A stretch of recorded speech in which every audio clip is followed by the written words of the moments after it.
नमस्कार दोस्तों, स्वागत है आप सबका कथा रंजन में। बालराम कथा की अगली कहानी सीता की खोज प्रस्तुत है आप सबके लिए। राम के मन में कई प्रकार के प्रश्न थे, आशंकाएं थी। मारीच की माया उन्होंने देख ली थी। वह छल से उन्हें कुटिया से दूर ले आया था। अब क्या होगा, यही सोचते हुए वे कुटिया की ओर भागे चले जा रहे थे। वापसी में एक पल भी विलंब नहीं करना चाहते थे। लक्ष्मण को वे कुटी पर छोड़ आए थे, सीता की रखवाली के लिए। अच्छा हो कि लक्ष्मण वहीं हो, मारीच की मायावी आवाज उन तक न पहुंची हो। राम ने सोचा, सीता अकेली रही तो राक्षस उन्हें मार डालेंगे, खा जाएंगे। तभी उन्होंने पगडंडी से लक्ष्मण को आते देखा। वही हुआ जिसका राम को डर था। अनिष्ट की आशंका और बढ़ गई। पता नहीं सीता किस हाल में होंगी। राक्षसों ने उन्हें मार डाला होगा, उठा ले गए होंगे। अकेली सीता दुष्ट राक्षसों के सामने क्या कर पाई होगी। कुटी छोड़कर आने पर लक्ष्मण से वे क्रुद्ध थे। उन्होंने क्रोध पर नियंत्रण रखा। लक्ष्मण का बायां हाथ जोर से पकड़ लिया। डर ने दोनों भाइयों को घेर लिया था। देवी सीता ने मुझे विवश कर दिया। भ्राते, उनकी कटु वचन मैं सहन नहीं कर सका, कटाक्ष और उलाहना नहीं सुन सका। मैं जानता था कि आप सकुशल होंगे। आपकी सुरक्षा को लेकर मन में कोई संदेह नहीं था। तब भी मुझे कुटिया छोड़कर आना पड़ा। लक्ष्मण ने कहा, यह तुमने अच्छा नहीं किया। तुम्हें मेरी आज्ञा का उल्लंघन नहीं करना चाहिए था। अब जल्दी चलो, मेरा मन चिंतित है। सीता न जाने किस हाल में होंगी, कैसी होंगी। मायावी राक्षसों का कोई ठिकाना नहीं। राम ने चलने की गति और बढ़ा दी। कुटिया अभी कुछ दूर थी, पर दिखाई पड़ने लगी थी। राम ने वहीं से पुकारा, सीते, तुम कहाँ हो? जैसे कि उन्हें पता चल गया हो कि सीता आश्रम में नहीं है। कुटिया मौन रही। वहां से कोई उत्तर नहीं मिला। राम की बेचैनी बढ़ गई। उनकी एक आवाज पर कहीं से भी उपस्थित हो जाने वाली सीता वहां नहीं थी। अनुपस्थिति बोलती कैसे? राम की आवाज पेड़ों से टकराकर हवा में विलीन हो गई, कुटिया के शून्य में समा गई। राम पुकारते रहे। उत्तर में उन्हें हर बार सन्नाटा ही मिला। चुप्पी हर ओर थी। हर दिन हवा में झूलने वाले पत्ते शांत थे। लताएं गुमसुम पड़ी हुई थी। चिड़ियों की चहक लुप्त थी। कुटिया के निकट घूमने वाले पशु पक्षी चुप थे। सब स्तब्ध। राम भागते हुए आश्रम पहुंचे। कुटिया में जाकर देखा। सीते, सीते पुकारते हुए उन्होंने आसपास की हर जगह देखी। पेड़ों झाड़ियों के पीछे गए, उन स्थानों की ओर भागे जहां सीता जा सकती थी। सीता का कहीं पता न था। शोक से व्याकुल राम रोने लगे। सीता से बिछुड़ना उनके लिए असहनीय आघात था। वे सुध-बुध भुला बैठे। विरह में वे गोदावरी नदी के पास गए। उससे पूछा, तुमने सीता को कहीं देखा है? नदी ने कोई उत्तर नहीं दिया। वे पंचवटी के एक एक वृक्ष के पास गए। सबसे पूछा, कोई सीता का पता बता दे। हाथी के पास गए, शेर से पूछा, फूलों के पास रुके, चट्टानों पत्थरों से प्रश्न किया। शोक संतप्त राम भूल गए कि चट्टानें नहीं बोलती, पेड़ पौधे बात नहीं करते। उनकी भाषा मौन है, उनके उत्तर भी मौन ही है। राम की मानसिक स्थिति विक्षिप्त जैसी थी। एक बार उन्हें लगा कि सीता वहीं है, कुटिया के पास। अभी भागकर पेड़ के पीछे छिप गई हैं, उन्हें खिंचाने के लिए। मेरे साथ परिहास मत करो सीते। राम उस पेड़ की ओर दौड़ पड़े। वहां कोई नहीं था। वे निराश होकर पेड़ के नीचे बैठ गए। राम का दुख लक्ष्मण से देखा नहीं जा रहा था। उनका व्यवहार सहन नहीं हो पा रहा था। वे राम के निकट गए। विलाप करते राम ने कहा, मैं सीता के बिना नहीं रह सकता। तुम अयोध्या लौट जाओ लक्ष्मण। मैं वहां नहीं जाऊंगा, यही प्राण दे दूंगा। मैं सीता के साथ आया था, उसके बिना कैसे लौटूंगा? नगर वासियों को क्या मुंह दिखाऊंगा? तुम जाओ, मुझे यहीं छोड़ दो। लक्ष्मण ने कहा, आप आदर्श पुरुष हैं, आपको धैर्य रखना चाहिए। इस तरह दुख से कातर नहीं होना चाहिए। हम मिलकर सीता की खोज करेंगे। वे जहाँ भी होंगी हम उन्हें ढूंढ निकालेंगे। सीता हमारी प्रतीक्षा कर रही होंगी। राम शांत हुए, पर थोड़ी ही देर में हा प्रिय कहते हुए पुनः विलाप करने लगे। इसी बीच आश्रम के आसपास भटकने वाला हिरणों का एक झुंड राम लक्ष्मण के निकट आ गया। राम को लगा कि हिरण सीता के बारे में जानते हैं, उन्हें कुछ बताना चाहते हैं। हे मृग, तुम्हें बताओ सीता कहाँ है? राम ने पूछा। हिरणों ने सिर उठाकर आसमान की ओर देखा और दक्षिण दिशा की ओर भाग गए। राम ने संकेत समझ लिया। हमें सीता की खोज दक्षिण दिशा में ही करनी चाहिए। उन्होंने लक्ष्मण से कहा। हिरण उसी ओर गए हैं। वन में भटकते हुए उन्होंने एक टूटे हुए रथ के टुकड़े भी देखे। मरा हुआ सारथी और मृत घोड़े भी थे। वन में रथ का क्या प्रयोजन? उसके टूटने का क्या अर्थ?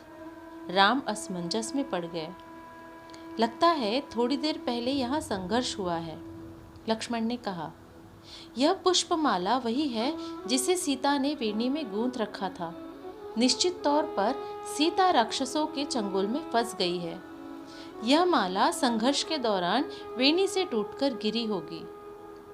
पर यह रथ कैसे टूटा? राम सोचने लगे। सीता के संघर्ष से यह नहीं टूट सकता। अवश्य किसी ने राक्षसों को चुनौती दी होगी, उनसे युद्ध किया होगा। वहां से थोड़ी ही दूर राम ने पक्षीराज जटायु को देखा। पंख कटे हुए, लहूलुहान, अंतिम सांसें गिनते हुए। हे राजकुमार, सीता को रावण उठा ले गया है। मेरे पंख उसी ने काटे। सीता का विलाप सुनकर मैंने रावण को चुनौती दी, उसका रथ तोड़ दिया, सारथी और घोड़ों को मार डाला, स्वयं रावण को घायल कर दिया। पर मैं सीता को नहीं बचा सका। रावण उन्हें लेकर दक्षिण पश्चिम दिशा की ओर उड़ गया। कहते कहते जटायु ने प्राण त्याग दिए। राम ने आगे बढ़ने से पहले जटायु की अंतिम क्रिया की। वे सोचते रहे, पछताते रहे, यह कैसा विधान है? मैं तो कष्ट में ही हूँ, मेरी सहायता करने वालों को भी इतना कष्ट। राम की आंखें नम हो आई। उन्होंने जटायु को अंतिम बार प्रणाम किया। जटायु ने सीता के बारे में महत्वपूर्ण सूचना दी थी। रावण का नाम बताया, दिशा बताई जिधर सीता को लेकर वह गया। राम जटायु की चिता के पास मौन खड़े थे। यह समय विलाप करने का नहीं है। हमें तुरंत दक्षिण पश्चिम दिशा की ओर जाना चाहिए। सीता उधर ही होगी। लक्ष्मण ने तत्परता दिखाई। आगे का मार्ग और कठिन था। राम और लक्ष्मण को लगभग हर दिन राक्षसी आक्रमणों से जूझना पड़ा। अनेक कठिनाइयां आईं, अवरोध मिले। दोनों राजकुमार प्रत्येक बाधा पार करते चले गए। उनके सामने लक्ष्य स्पष्ट था, दिशा तय थी। उन्हें कोई नहीं रोक सकता था। वन मार्ग जितना कठिन होता गया, उनकी दृढ़ता बढ़ती गई। वनवासी राजकुमार प्रतिदिन सुबह उठते और दक्षिण दिशा की ओर चल पड़ते। एक दिन यात्रा के प्रारंभ में ही एक विशालकाय राक्षस ने उन पर आक्रमण कर दिया। उसका नाम कबंध था। कबंध देखने में बहुत डरावना था। मोटे मांस पिंड जैसा, गर्दन नहीं थी, एक आँख थी, दांत बाहर निकले हुए, जीभ सांप की तरह लंबी और लपलपाती हुई। राम लक्ष्मण को देखते ही कबंध प्रसन्न हो गया। उसने दोनों हाथ फैलाए, एक एक हाथ से दोनों भाइयों को पकड़कर हवा में उठा दिया। उसे मन मांगा आहार मिल गया। बैठे बिठाए वह अपने शिकार को भुजाओं में लपेटकर मुंह तक ले जाता। इससे पहले ही राम लक्ष्मण ने अपनी तलवारें निकाल लीं। एक झटके में कबंध के हाथ काट दिए। उसके हाथ धरती पर गिर पड़े। कबंध उनकी शक्ति और बुद्धि पर आश्चर्यचकित रह गया। कौन हो तुम दोनों? उसने पूछा। हम अयोध्या के महाराज दशरथ के पुत्र हैं, राम और लक्ष्मण। रावण ने मेरी पत्नी सीता का हरण कर लिया है। हम उन्हीं की खोज में निकले हैं, राम ने कहा। राक्षस कबंध ने राम के बारे में सुन रखा था। साक्षात उन्हें देखकर प्रसन्न हो गया। उसने कहा, मैं सीता के संबंध में कुछ नहीं जानता, लेकिन तुम दोनों की सहायता का उपाय बता सकता हूँ। मेरा एक छोटा सा आग्रह स्वीकार करो तो मेरा अंतिम संस्कार राम करें। राम ने इस पर सहमति व्यक्त की तो कबंध बोला, आप दोनों पंपा सरोवर के निकट ऋष्यमुख पर्वत पर जाएं। वहाँ वनराज सुग्रीव का क्षेत्र है। वे निर्वासित जीवन व्यतीत कर रहे हैं। सुग्रीव से मदद का आग्रह कीजिए। उनके पास बहुत बड़ी वानर सेना है। सुग्रीव के वानर सेना सीता को अवश्य खोज निकालेंगे। कबंध की सांस टूटने लगी। उसका अंत निकट था। राम और लक्ष्मण को अपने निकट बुलाते हुए उसने कहा, पंपा सरोवर के पास मतंग ऋषि का आश्रम है। वहीं उनकी शिष्या शबरी रहती है। आगे जाने से पूर्व शबरी से अवश्य मिल लें। यही बोलते बोलते कबंध ने प्राण त्याग दिए। राम ने अपना वचन पूरा करते हुए उसका अंतिम संस्कार किया और पंपा सर की ओर चल पड़े। कबंध की बातों से राम को बहुत ढाढ़स हुआ। सीता तक पहुंचने की आशा बलवती हुई। राम को सुग्रीव की क्षमता और उनकी वानर सेना की शक्ति का पता था। वे जल्दी सुग्रीव तक पहुंचना चाहते थे। ऋष्यमुख पर्वत का रास्ता पंपा सरोवर से होकर जाता था। पंपा सर का प्राकृतिक सौंदर्य अद्भुत था।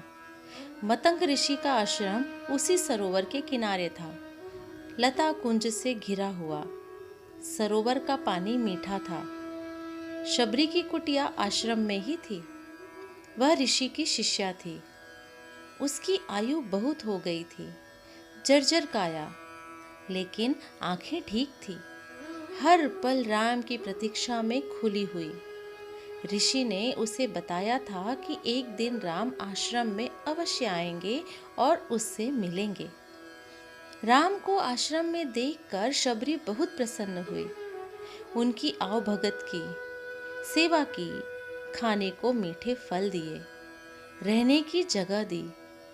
उसकी आंखें तृप्त हो गई। राम ने उससे सीता के संबंध में पूछा। आप सुग्रीव से मित्रता करिए। सीता की खोज में वह अवश्य सहायक होंगे। उसके पास विलक्षण शक्ति वाले बंदर हैं। शबरी ने राम को आश्वस्त करते हुए कहा। अगले दिन राम ऋष्यमुख पर्वत चले गए। उनकी व्याकुलता अब और घट गई। मन की शांति लौट आई थी। कहानी सुनने के लिए आप सबका बहुत बहुत धन्यवाद। कहानी को लाइक, चैनल को सब्सक्राइब करना ना भूलें। मिलते हैं अगली कहानी में। जय श्री राम।